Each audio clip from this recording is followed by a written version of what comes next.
The bruise had already begun to yellow at the edges by the time Penny arrived at the great hall that morning. She kept her sleeve pulled low, the gray wool scratching against the inside of her wrist as she carried the first tray of the day from the kitchen corridor into the receiving room of Stonehaven Keep. The smell of rendered fat and fresh bread followed her like a shadow she could not shake. Familiar, domestic, safe. She had learned to find comfort in familiar things. Familiar things did not surprise her. The Keep was not her home. It had never been her home. But for 3 years it had been her place of work, and she had carved out something quiet and steady within its stone walls. A role no one contested, a presence no one noticed.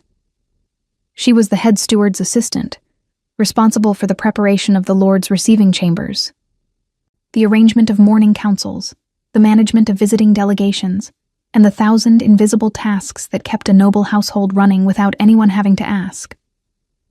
She was good at her work.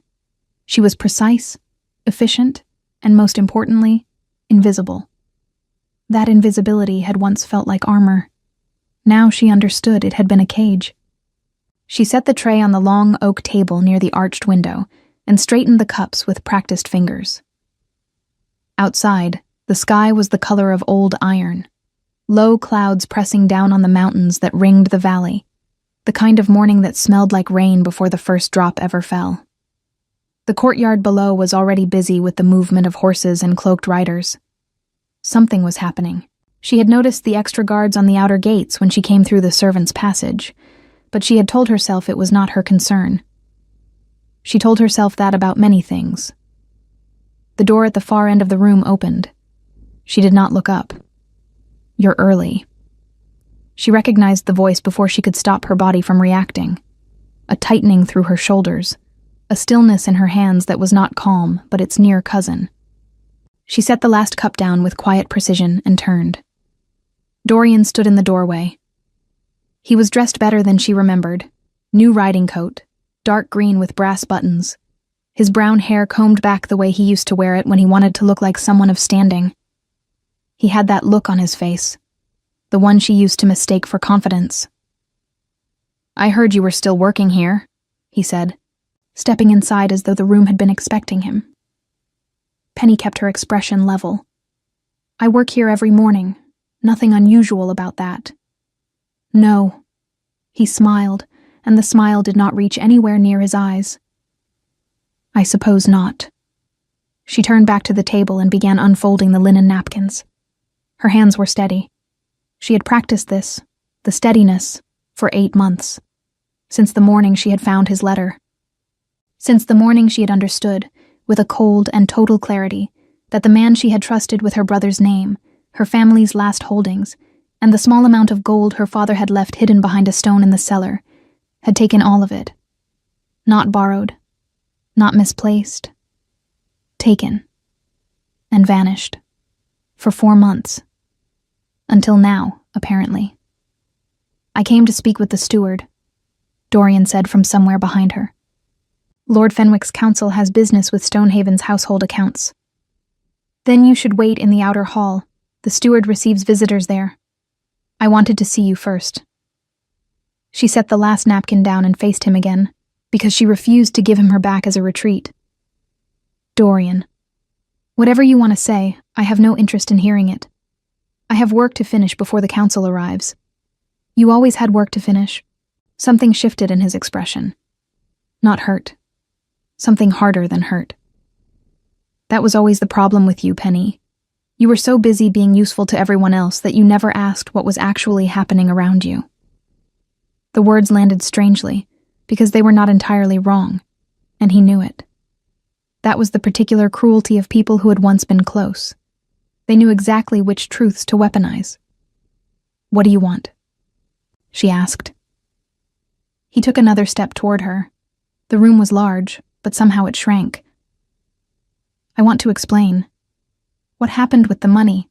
It's more complicated than it looked. Your brother's situation, the holdings. There were debts, Penny. Debts your father didn't tell you about. I was trying to—" "Stop." She said it quietly, but without any softness. "My brother's situation. You used my brother's situation. You told me the gold was for his release from the Northern Ward. You told me the debt holder had agreed to a private arrangement. You told me you had contacts." She paused. "And then you disappeared. I had to leave quickly. There were complications. My brother is still in the Northern Ward." Her voice did not shake. She was proud of that. 8 months later, the same ward, because the gold you took was the only thing I had to give, and it is gone." Something moved across his face. Not guilt, precisely, but the discomfort of a man who had not expected to be confronted this clearly. He reached out and closed his hand around her wrist. The bruise screamed. She did not make a sound, but she went rigid, and her eyes dropped to his grip. His fingers wrapped over exactly the wrong place, over the fading yellow-green mark she had been keeping hidden since 3 days ago, when she had misjudged the corner of the archive shelf in the dark. Or that was what she had told herself. She had not decided yet which explanation she believed. "Let go," she said. "I just need you to listen. I said, let go." The room changed. She did not hear a door open. She did not hear footsteps. But she felt the shift in the air, the way you feel a fire when you walk into a room that contains one. Warmth, pressure, presence. Something that did not ask permission to be noticed. Dorian's hand released her wrist. She looked up. He was standing in the interior doorway, the one that connected the receiving room to the private corridor used only by Stonehaven's lord and his personal guard. She had never seen anyone use that door who was not Lord Aldrich himself or one of his household captains. This man was neither. He was tall in the way that fills a doorframe without effort, dressed in dark leather and a fur-lined mantle that carried road dust on the shoulders, as though he had come a long way and had not yet troubled himself to change. His hair was braided back, dark, close to black, and his eyes were the color of deep water in winter, the kind of blue that has no warmth in it, but holds a great deal of depth. There was a long, old scar across his jaw that he wore the way someone wears something earned rather than regretted. He was looking at Dorian, not at Penny, not at the room, at Dorian, with an expression so still and so complete that it communicated more than shouting ever could. Dorian stepped back. The man in the doorway did not move. He simply continued to look at Dorian with that absolute settled quality, and Dorian, who had always been good at reading a room when his own skin was involved, took another step back, straightened his coat, muttered something about returning to the outer hall, and left through the main door with the careful speed of someone who wanted to appear unhurried. Silence settled. Penny became aware of the pulse in her wrist. She became aware that she was still holding the edge of the oak table. She released it. The man in the doorway finally looked at her. She did not know him. She was certain of that. She had worked in Stonehaven Keep for 3 years, and she knew every face that passed through: guests, guards, council members, traders, visiting lords. She did not know this face. And yet something about the way he looked at her made her feel, uncomfortably and inexplicably, as though he had been watching this room for longer than the last 30 seconds. "Are you hurt?" he asked. His voice was low, unhurried. The kind of voice that did not need volume to carry. Penny straightened. "No." He looked at her wrist. She pulled her sleeve down. "I'm fine. This is a private working chamber. The receiving hall is through the main corridor if you're here for the council."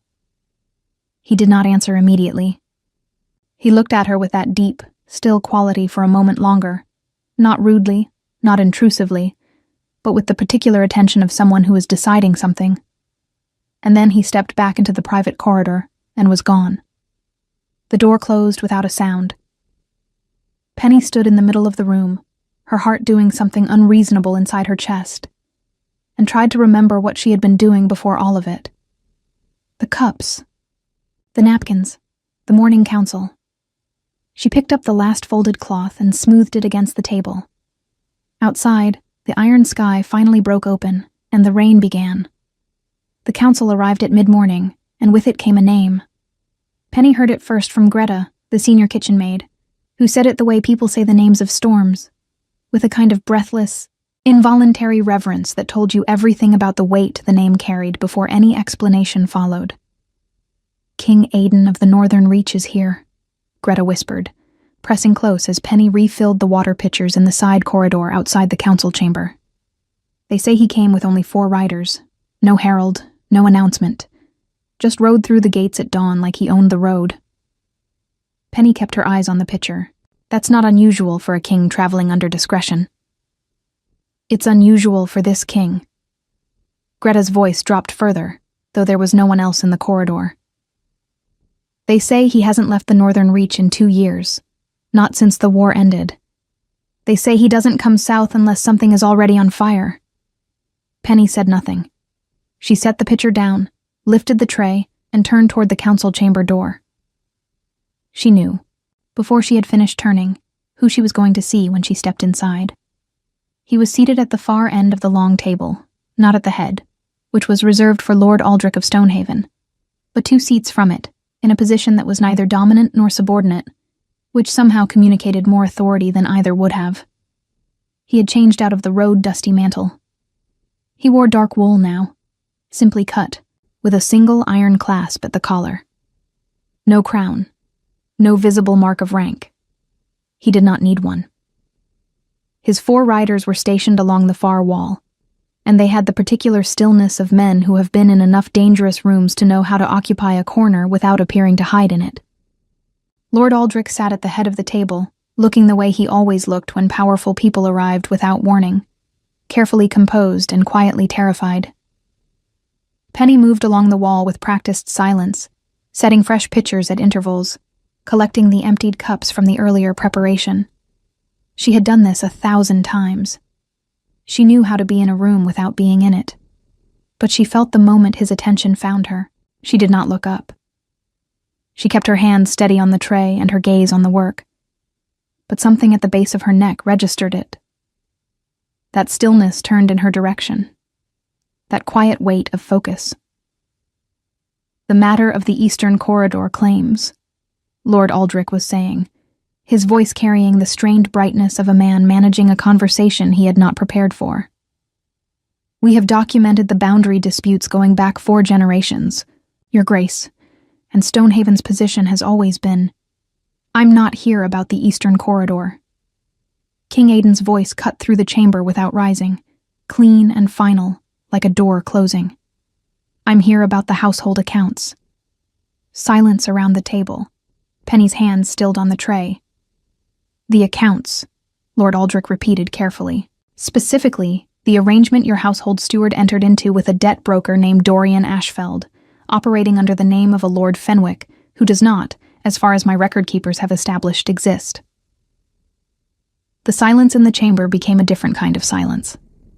Penny set the tray down on the side table with the utmost care, because her hands had begun to feel very far away from the rest of her. Lord Fenwick. That was the name Dorian had given the steward. That was the account he had used to gain access to the keep that morning. She had heard the steward mention Lord Fenwick twice in the past week. Something about reviewing 3 seasons of household expenditure, something about a formal audit requested by a northern trading consortium. A consortium that did not exist. She understood it all at once, in the way that terrible things sometimes arrive. Not in pieces, but complete. A finished picture dropping into the mind. Dorian had not come here to explain himself to her. He had not come because he felt guilty, or because he wanted to return what he had stolen. He had come because Stonehaven Keep's household accounts contained access to something, land records perhaps, or the sealed documentation of old pack boundary agreements, that someone wanted. And Dorian, who had always been extraordinarily good at finding the door that other people had forgotten to lock, had found a way in. And she had been part of it. Not knowingly, not willingly. But her name was connected to his, even now, in the records of this keep. 3 years ago, when she had first come to work here, she had been vouched for by her uncle's household. And her uncle's household had employed Dorian Ashfeld for 2 seasons before his departure. She was the thread. She did not decide to speak. She was not, by nature or training, a person who interrupted councils. but she heard her own voice before she had finished deciding whether to use it. The name Lord Fenwick came from a sealed letter delivered to the outer gate 11 days ago, she said. Every head in the chamber turned. She kept her eyes on King Aidan, because he was the only person in the room she felt she could address with honesty and receive something other than managed politics in return. She did not know why she felt that. She filed the feeling away as irrelevant. The letter was written on parchment using the Thornfield seal, but the Thornfield family's seal was retired 14 years ago when the last of that line died. Anyone with access to an old document archive could have reproduced it. The steward received it and logged it in good faith. She paused. Dorian Ashfeld has spent the last 8 months accessing document archives across 3 provinces. I know this because those are the provinces where money went missing from accounts connected to families he'd previously embedded himself with. The silence had a different quality now. Lord Aldrich was staring at her as if he had never seen her before, which, in the way that mattered, he probably hadn't. King Aidan had not looked away from her since she began speaking. His expression had not changed, that settled, watchful stillness. But something in his eyes had sharpened in a way that was not threatening. It was the look of someone who has just heard something accurate. "How do you know his movements over the past 8 months?" he asked. "Because I've been tracking them." She kept her voice level. "He stole from my family. I've been trying to build a record substantial enough to take to a territorial magistrate. I haven't managed it yet, because the magistrate's office in this province requires a co-signing Lord's seal on any formal accusation involving financial fraud, and I don't have access to one." A long pause. King Aidan looked at her for a moment that lasted several seconds longer than it needed to. "Bring the record," he said. "Your Grace," Lord Aldrich began. "Your steward has been compromised, Lord Aldrich. Your household documents are at risk. This woman has been building an independent case against the same man for 8 months, and she works 30 feet from where he walked in this morning." He looked back at her. "Bring the record. Everything you have." Penny set her tray down on the side table. "It's in my room," she said. "I'll need a few minutes." He nodded once. She walked out of the council chamber with her back straight, and her heart slamming against her ribs, and the moment she turned the corner into the servants' corridor, she pressed her back against the cold stone wall and closed her eyes for exactly 3 seconds. 8 months of careful, quiet, lonely work. 8 months of letters sent and turned away, of magistrates' offices that looked at her, young, female, unranked, with no pack affiliation and no lord seal, and found her claim insufficient. 8 months of rising before dawn to do her work and spending her evenings cross-referencing financial records by candlelight in a room barely large enough to turn around in, with her brother's name written at the top of every page as a reason to keep going. And now a king she had never met, who had walked into a room she was invisible in and still managed to see her clearly, was asking her to show him what she'd built. She pushed off the wall and went to get it. The record was not impressive to look at. It was a leather satchel, worn soft at the corners, filled with folded letters, copied ledger pages, a hand-drawn map of Dorian's movements marked in red ink, and a list of names. 14 families across 3 provinces, all of whom had lost money or property to arrangements Dorian had brokered under false identities. She carried it back to the council chamber. When she entered, King Aidan was alone. The others had been dismissed or had left. She didn't know which. 2 of his riders stood near the door. Lord Aldrich was nowhere in sight. She set the satchel on the table. He opened it without ceremony and began reading. She stood near the window and watched the rain fall on the courtyard stones below. Somewhere in the keep, she knew, Dorian was still in the building. She could feel it the way you feel cold air coming under a door. "He'll try to leave," she said. "My men are on the gates." He turned a page. "He won't." She nodded once. She looked back at the rain. "Your brother," King Aidan said, without looking up. "His name is in these records. Cale Whitmore. Northern Ward. Ashford Detention House." "Yes." "How long?" 14 months. Her voice held steady through the word. "He was arrested on a debt charge that was forged. Dorian had already taken the money I raised for his release. By the time I understood what had happened, the documentation had passed through 2 more offices, and the original forgery was buried under legitimate paperwork. King Aidan closed the satchel. He looked at her. Outside, the rain pressed harder against the glass, and the fire in the council chamber's hearth cast long shadows across the stone floor between them. "You did all of this alone," he said. Not a question. A statement made in a tone she couldn't quite name.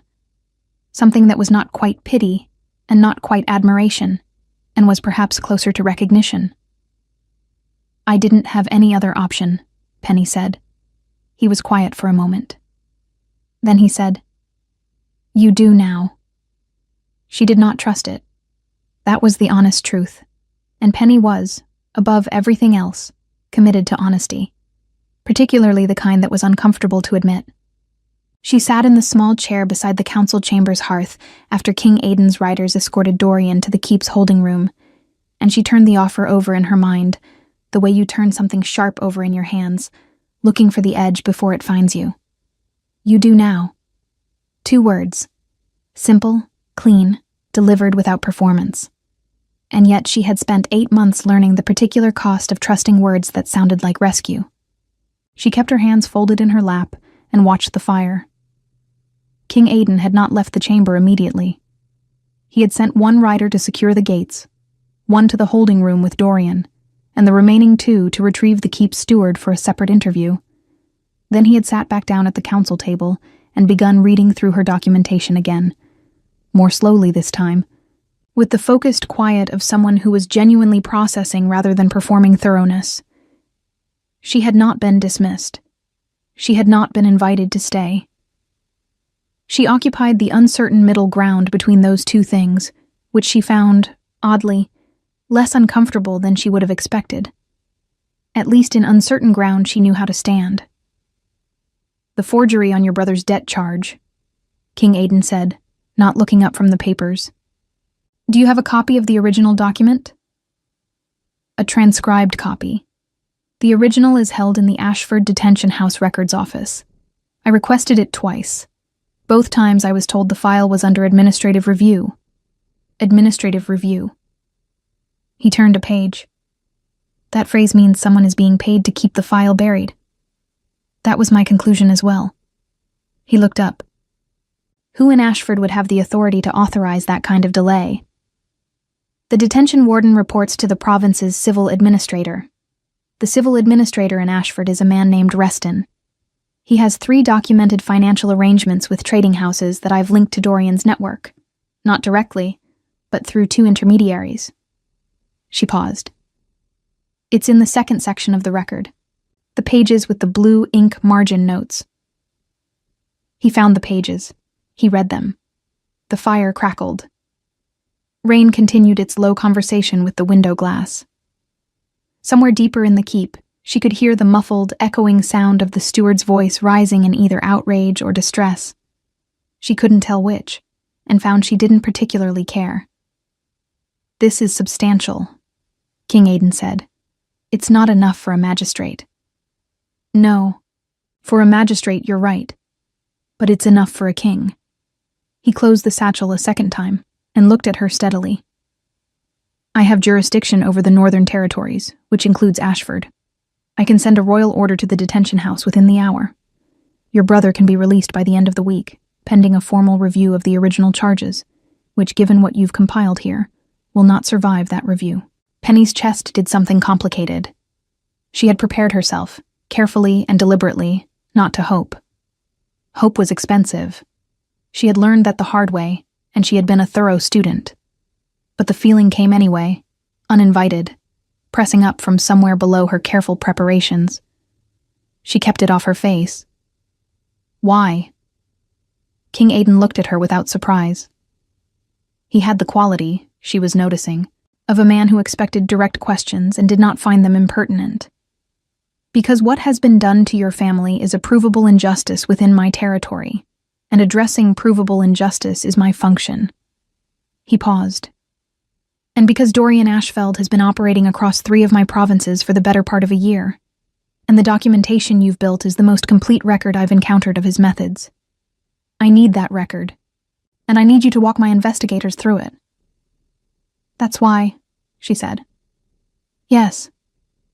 She looked at him for a moment. "You could have simply taken the satchel." "I could have." He held her gaze. "I didn't." She nodded slowly. She was not ready to call it trust, but it was something, a small and careful thing, like a first step onto ice you aren't certain will hold. She noted its weight. She noted that she had not yet fallen through. "I'll walk your investigators through it," she said. "When can your brother be reached?" Dorian's interview lasted 2 hours. Penny was not present for it, but one of King Aidan's riders, a quiet, broad-shouldered man named Gareth, who seemed to have been assigned as an informal point of contact between her and the king's party, came to find her in the records room where she had been cross-referencing the keep's household logs with the list of documents potentially compromised. "He's given up 4 names, Gareth told her, leaning in the doorway. 2 province administrators, 1 debt house in the eastern lowlands, and a notary in Crestfall. "Reston?" she asked. Gareth's mouth curved slightly. First name out of his mouth. She set her quill down. "He'll recant by morning. Dorian knows how to talk when he's frightened, and how to rebuild walls when the fear passes." "He won't have until morning." Gareth shrugged. "Royal riders move faster than Ashfeld expects. The king has already dispatched 2. She absorbed that. 8 months. She had spent 8 months building toward something she had been increasingly afraid might never arrive. And in the span of a single morning, a morning that had begun with a bruise on her wrist and Dorian's hand where it had no right to be, the machinery she had been unable to move alone had begun to turn. She did not feel relief yet. Relief felt premature.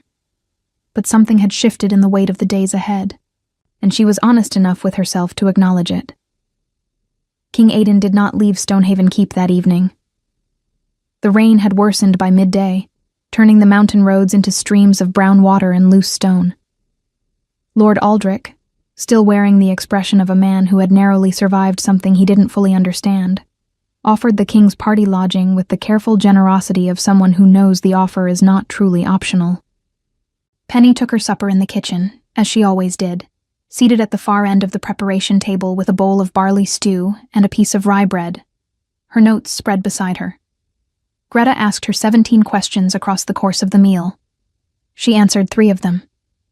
She was on her way back to the records room when she found King Aidan in the library corridor. He was standing before one of the tall bookshelves, not reading, exactly. More examining the spines with the distant, unhurried attention of someone whose mind was working somewhere else entirely. A single candle burned in the wall sconce beside him. He wore no mantle now, only the dark wool tunic, and without the road dust and the formal setting of the council chamber. He looked strangely, less like a king, and more like someone who had been carrying something heavy for a long time and had gotten used to the weight of it. She almost turned back. Instead, she kept walking, because retreating from a corridor she had every right to walk through felt like a concession she hadn't decided to make. He heard her, of course. She suspected King Aidan was the kind of man who heard everything. He turned, and the candlelight moved across the scar on his jaw. "You're working late." "I usually do." He looked at the rolled papers under her arm. "You should sleep." "I'll sleep when Kale is home." Something moved through his expression, brief, contained. Fair enough. She paused at a distance that felt appropriately professional. She owed him honesty, she decided. He had acted honestly with her, and she respected the currency. "Earlier today," she said, "in the receiving room. How long had you been in that corridor before you came through the door?" He considered the question. "Long enough." "Long enough to see him take hold of my wrist." "Yes." She held his gaze. "I didn't need the intervention. I know." He said it without apology or argument. But he didn't know that. And the difference in what he expected to happen and what was going to happen, it seemed useful to make that difference visible. She thought about that. It was not the answer she had anticipated, and she was finding, with some discomfort, that she kept not anticipating his answers. "You could have sent one of your riders," she said. "I was already there." A pause. "And I wanted to see for myself what kind of man he was." "And?" "The kind," he said quietly, "who holds on to things that have already said no." The corridor was very still. The candle flame did not move. Penny became aware that she had stopped walking some time ago and had not noticed. She also became aware that standing in a candlelit corridor at this hour having this conversation was not something she had planned, and that the part of her brain responsible for useful self-protection was sending signals she was currently choosing not to prioritize. She straightened. "Good night, Your Grace." "Good night, Miss Whitmore." She walked to the end of the corridor and did not look back. But she was aware, with that same quiet, inconvenient clarity that had been following her all day, that he watched until she turned the corner. She did not know what to do with that. She went to the records room and worked by candlelight until the candle burned low, and she wrote Cale's name at the top of the next page, the way she always did, to remind herself why she was still here. But tonight, for the first time in 8 months, the name felt closer than it had before. The royal order reached Ashford in 3 days. Penny knew, because Gareth came to find her in the records room on the 4th morning, knocked twice on the open door with his broad knuckle, and said, "The detention house confirmed the release. Your brother left Ashford yesterday at midday under royal escort. He should arrive at Stonehaven by tomorrow evening." She was holding a quill. She set it down with great care, because she did not entirely trust her hands. "Thank you," she said. Gareth nodded and left without ceremony, which she appreciated. She did not want witnesses for what happened in the next 30 seconds. The way the careful, controlled architecture of 8 months of held-together composure simply released. Not dramatically. Not with sobs or shaking. Just a long, slow exhale that seemed to come from somewhere deeper than her lungs, and the sensation of something unknotting in the center of her chest that she had not realized, until it loosened, had been wound that tight. She pressed her fingers flat against the desk and breathed. Cale was coming home. He was 24 years old, and he had spent 14 months in a detention house for a debt he had never owed, and he was coming home. And the man responsible for putting him there was currently held in Stonehaven's lower holding room, awaiting formal transfer to the King's Court in the Northern Reach. She picked the quill back up. She had work to finish. King Aidan's investigators had been working through her documentation since the 2nd day, and they were thorough in the way that only people with genuine authority can afford to be. Not hurried, not performative, but methodical and complete. There were 2 of them. A woman named Soren with ink-stained fingers and the focused manner of someone who had built legal cases the way other people built walls, and an older man named Pell, who said almost nothing but read everything twice and occasionally wrote single words in the margin of his own notes with an expression of deep, private satisfaction. Penny worked alongside them. It had not been formally requested.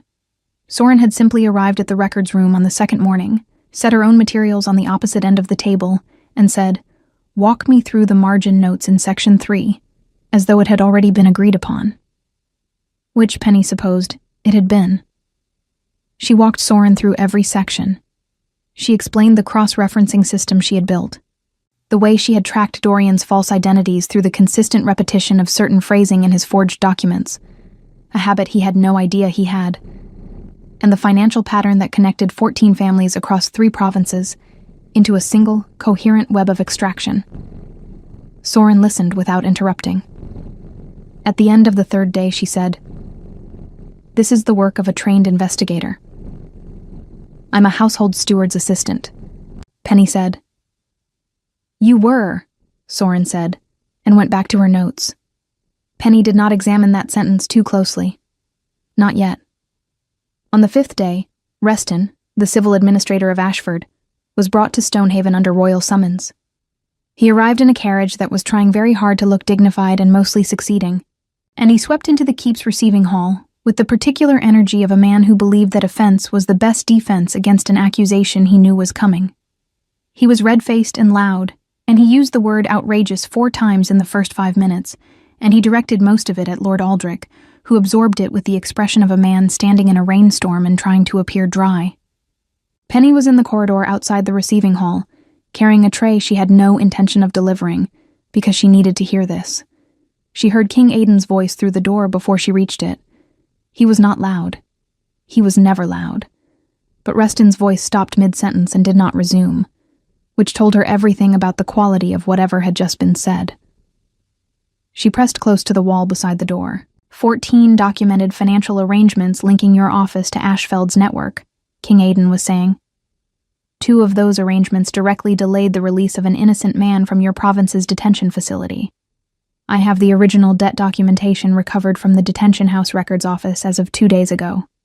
The forgery is apparent to anyone with eyes and a working knowledge of standard provincial debt law. A pause.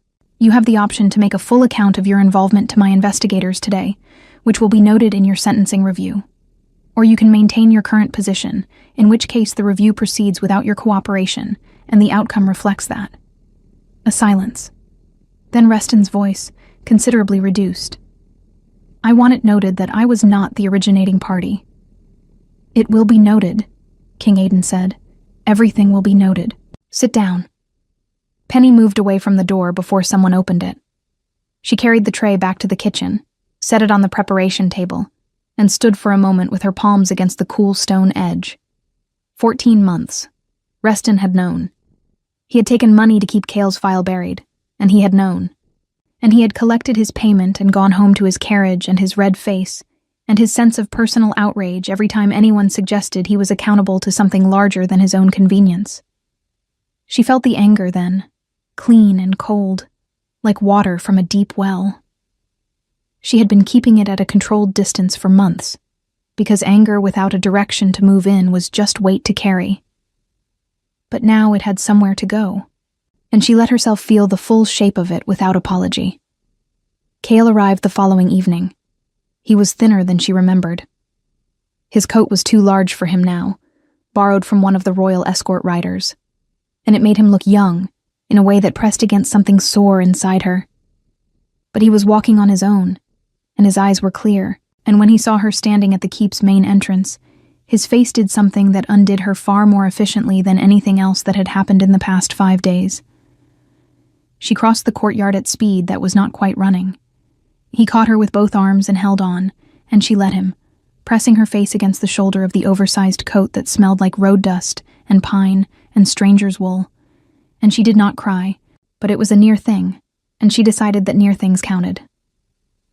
"You're all right," she said, against his shoulder, not a question. "I'm all right," he confirmed, his voice rough.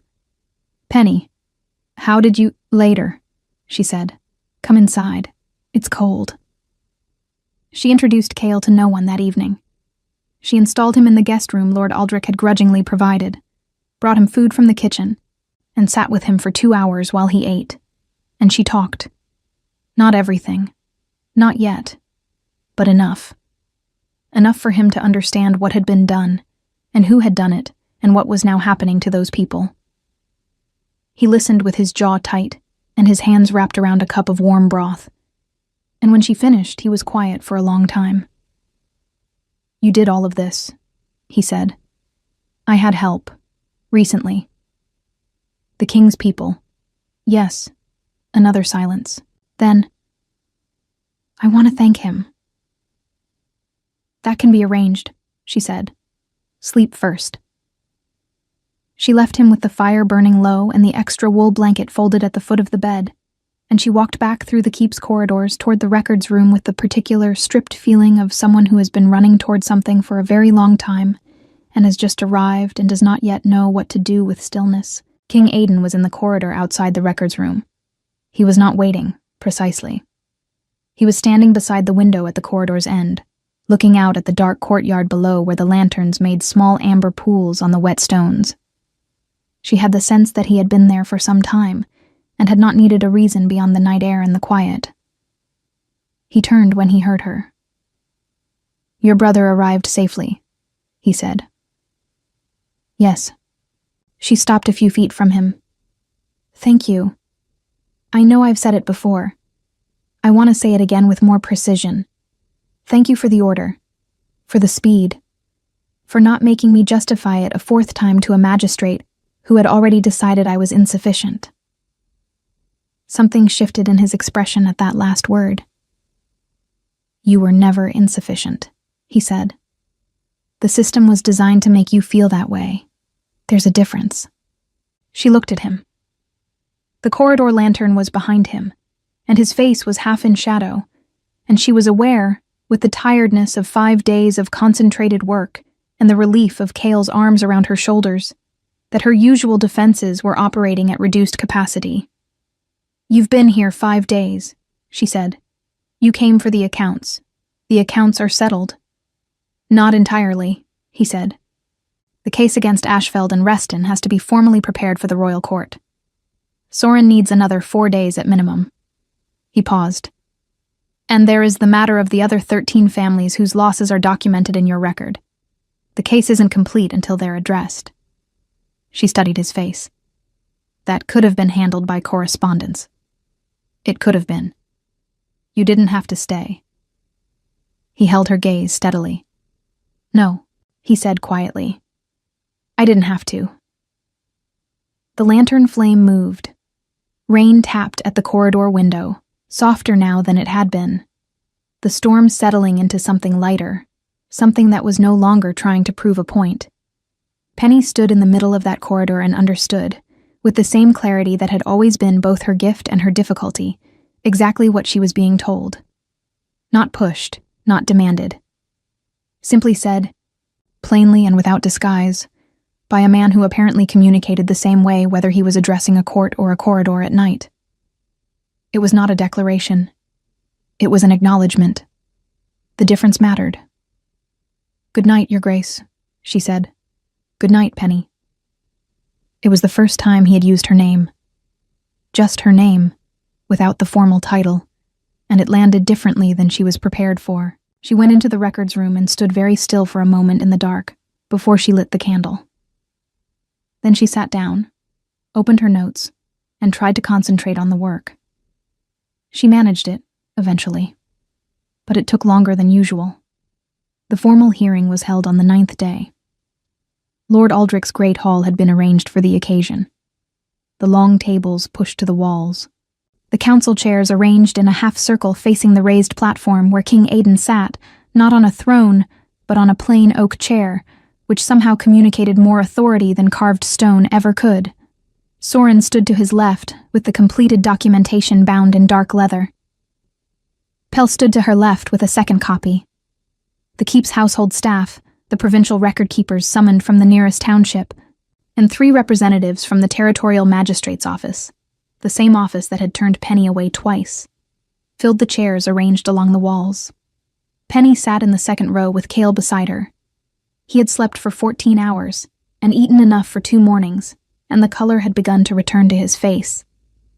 He was still thinner than she remembered, still wearing borrowed clothes, but he sat straight in the chair and his eyes were clear and present, and every time she glanced at him she felt the same small, steady shock of relief. He was here. He was real. The worst of it was over. Dorian was brought in by 2 of the king's riders. He had spent 5 days in the holding room reconsidering his position, and it showed. The new riding coat was creased beyond recovery, and the careful composure he had walked in with, that studied performance of a man who expected to talk his way through any room, had worn down to something considerably less polished. He did not look at Penny. She noted this with detached interest. Reston came separately, accompanied by his own attendant, still attempting dignity through sheer force of practiced habit. King Aidan let them settle. Then Soren began to read. The document was thorough and precise, and it went on for some time. It named every false identity Dorian had used across 3 provinces, every forged document, every false debt arrangement, every family defrauded, every provincial official who had accepted payment to look away. It named Reston 17 times. It named the notary in Crestfall, the debt house in the eastern lowlands, the 2 administrators who had answered to Reston's arrangement. It named Cale Whitmore, and the nature of his wrongful detention, and the period of that detention, and the documented forgery that had caused it. Cale's hand found her wrist under the edge of the table. Not the bruised one, she noted faintly, that the bruise had faded almost entirely in the past 9 days. He held on without speaking, and she turned her hand over and held back. When Soren finished, King Aidan spoke. His voice carried through the hall without effort, the way it always did, and what he said was not theatrical. It was not designed for effect. It was simply the accounting of consequences delivered by someone who considered the delivery of consequences to be a responsibility rather than a performance. Dorian Ashfeld was to be transferred to the Northern Reach under royal custody, there to face formal charges of fraud, forgery, and deliberate financial predation across 3 provinces. His assets, what remained of them, scattered across the accounts he had been unable to dissolve in time, were to be seized and redistributed to the 14 affected families through the royal restitution process, a process overseen by Soren's office that Penny had not previously known existed, and felt a deep, private satisfaction to learn about now. Reston was removed from his administrative position, effective immediately, and would face a separate review on charges of collusion and obstruction. His deputy, a younger man who had apparently been trying to flag the irregularities in Cale's file for 6 months without anyone listening to him, was appointed interim administrator, pending a full review of the province's records. The notary, the debt house, the 2 administrators, each named, each assigned a consequence proportionate to their role. And then King Aidan said, without raising his voice or altering his expression in any perceptible way, "The documentation on which this entire proceeding rests was compiled independently over the course of 8 months by Penny Whitmore, at that time a household steward's assistant at Stonehaven Keep, acting without institutional support, without legal standing, and without the cooperation of any of the offices she approached. She built a complete and accurate record of a sophisticated fraud network, using access to nothing more than public documents, careful observation, and considerable personal determination. The Royal Investigative Office formally recognizes that record as the foundation of this case." He paused. "It should not have taken a king's arrival to make that record matter. That failure belongs to the system that made her invisible, not to her." The hall was very quiet. Penny looked at her hands. She had not expected to be named. She had not expected the hearing to acknowledge her at all, beyond her role as a useful source of documentation. She was not prepared for the sensation of being seen, genuinely, publicly, unmistakably seen, in a room full of people who had either overlooked her for years or never noticed her at all. Cale's grip on her hand tightened. She did not trust herself to speak, so she said nothing. The proceedings concluded by early afternoon. Dorian was taken from the hall without drama and without eye contact with anyone in the room. Reston left with considerably less personal outrage than he had arrived with.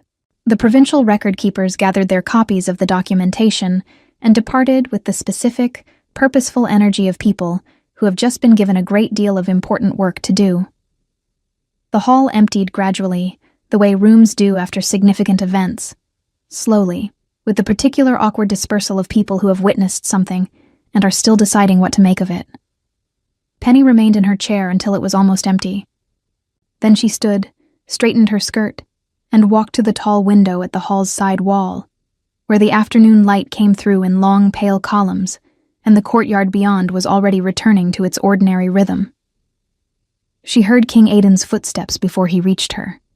She recognized them now, measured, unhurried, a weight to them that was not heavy, but was always present. He stopped beside her. They looked out at the courtyard together for a moment without speaking. It was not an uncomfortable silence. She had noticed that silences with him tended not to be. "Soren has offered your brother a position," he said, "in the investigative office. His experience with the detention system's internal documentation would be useful. The offer is without obligation and will remain open."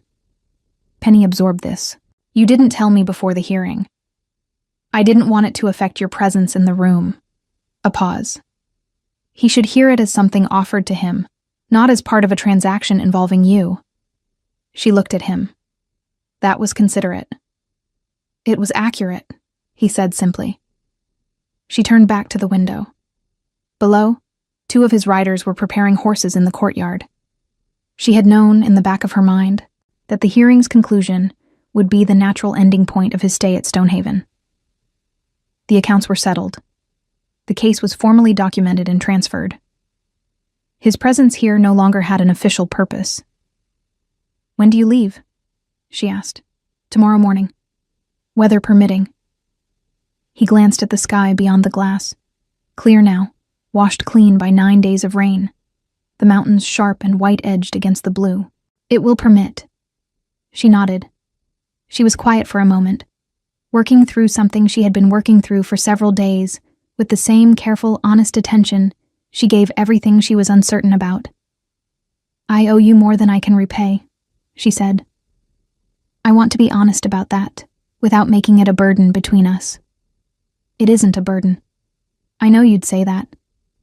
I say it because it's true." He turned slightly toward her. "What you built, the record, the case, that was the work. I provided jurisdiction. You provided everything that jurisdiction needed to mean something. That's not a debt. That's a collaboration." She looked at him.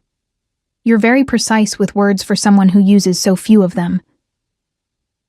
"I've found that precision prevents most of the problems that come from using too many. Despite everything, despite the weight of the past 9 days and the lingering tiredness and the complicated tangle of things she had not yet finished sorting through." She felt the corner of her mouth move. He noticed. She saw him notice, and she saw the quiet response of it in his expression.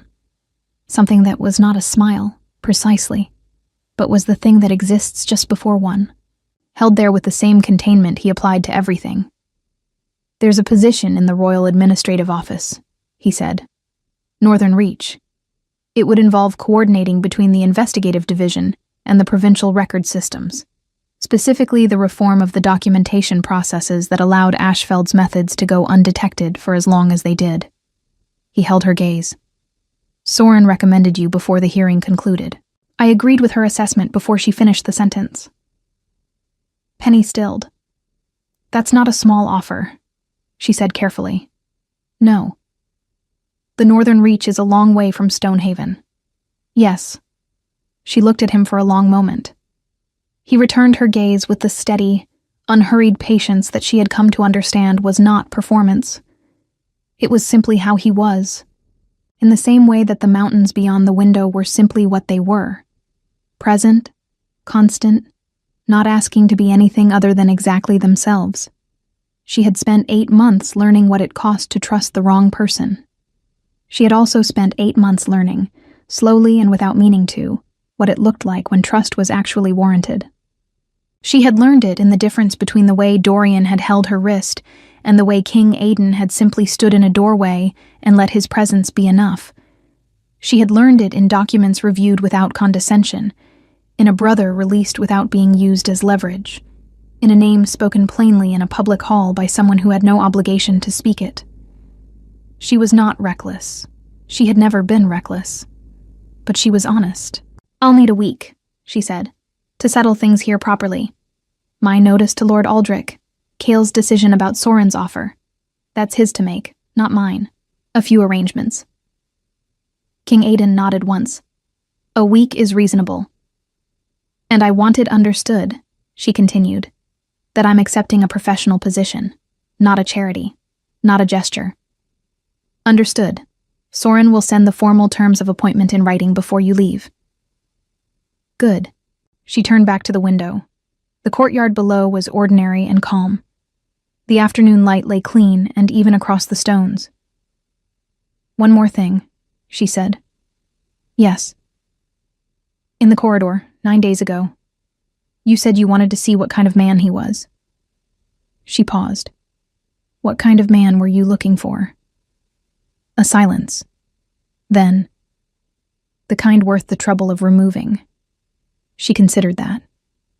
And if he hadn't been, then he would have been a different problem. His voice was quiet. "But he held your wrist, and you said no, and he didn't let go. That was sufficient." Penny stood at the window with the afternoon light falling across her hands and thought about 8 months of invisible work, and a brother's name at the top of every page, and a door opening in a room where she had been unseen for years, and a man who had walked through it not because he was looking for her specifically, but who had nevertheless looked at her and understood, immediately and without explanation, what he was seeing. She thought about the difference between being found and being chosen. She thought it was possible, if you were paying attention, to tell the difference. Kale accepted Soren's offer 2 days later, after reading the terms 3 times and asking Penny what she thought once, listening to her answer, and then making the decision himself, which was exactly how he had always made decisions, and exactly how she had hoped he would. He would travel north with the King's party and begin his appointment in the investigative office the following month. He was 24 years old, and he was thin, and he still sometimes went quiet in a way that told her the 14 months had left marks she could not reach. But he was present, and he was purposeful, and he shook King Aiden's hand with steady eyes and said thank you in the way that meant it. Penny submitted her formal notice to Lord Aldrich, who accepted it with the slightly dazed expression he had been wearing since the 9th day, and shook her hand twice by accident. She packed 1 trunk. She had never accumulated much, which she had once considered a limitation, and was beginning to reframe as a form of freedom, the ability to carry everything you need without being burdened by what you don't. On the morning of the 7th day, she came down to the courtyard at first light. King Aiden was already there, beside his horse, speaking quietly with Gareth.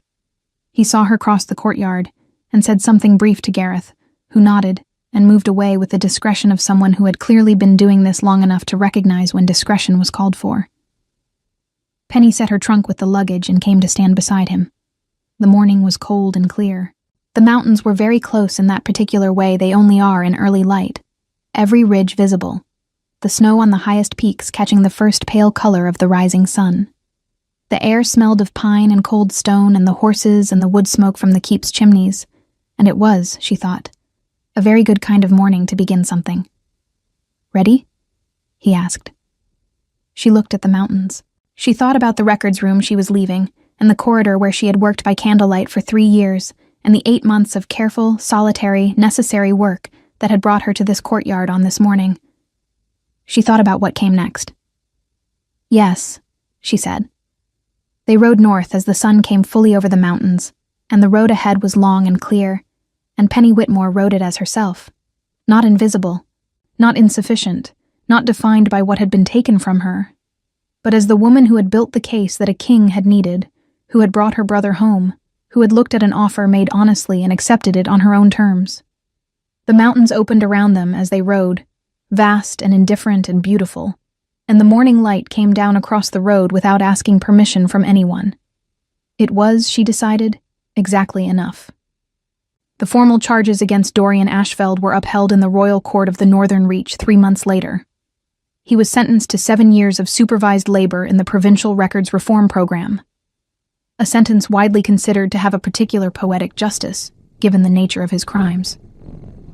He never attempted to contact Penny Whitmore again. Reston was stripped of all administrative appointments and barred from provincial service permanently. His deputy, the young man who had been trying to flag Kale's file for 6 months, was formally appointed administrator 6 weeks after the hearing and proved, by all accounts, to be considerably better at the job. Kale Whitmore remained with Soren's investigative office. He was promoted within his first year. He was, Penny thought, exactly where he was supposed to be. And Penny herself, the woman who had been invisible for 3 years and had turned that invisibility into the most comprehensive fraud investigation the Northern Reach had seen in a generation, took her position in the Royal Administrative Office and rebuilt, document by document, the systems that had once failed her. She was not invisible anymore. King Aiden made sure of that. Not loudly, and not in ways that took anything from her. Simply by continuing to do what he had done from the beginning, seeing her clearly, and making certain the room knew it too. It was, she had decided, the most trustworthy thing a person could do.